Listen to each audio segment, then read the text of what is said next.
Ekwaya lo senti polo dera ingol itemonokiniko susine kanwa wo Epaska tutora jarnaka Kristo. Joseph Emodu lere ekwaya master lo. Hallelujah, hallelujah, hallelujah.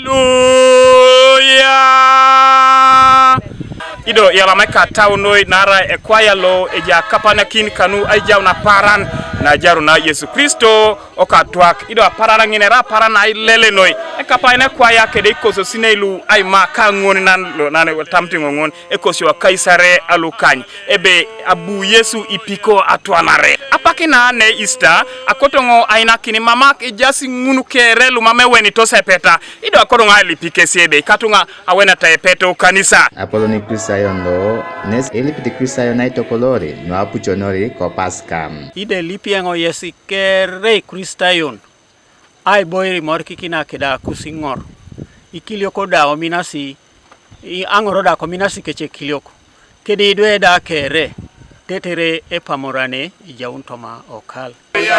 Hallelujah.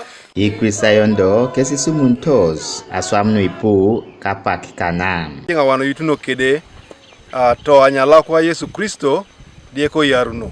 Wano ni Kristayon ongeon be kachungo wan meye wa tie yaruna Yesu Kristo. Pie na bongo Yesu Kristo yaruno. Odo kono wana leunu kede ye. Nane sana wano pora no mako kop meye sana. Oneni keta melu bango lako kede wan dudchengi. Akwa ya mone ube o mako ni lega. Lipitungo di tunga kere. Ijau tu Kristo to maijara kes. Aramamji unit. Ijau Kristo to maijara konara. Buneso tuana nuaru kishokose nuaposa dia kartar. Tayon na tuani ya Yesu Kristo osoda jarunda.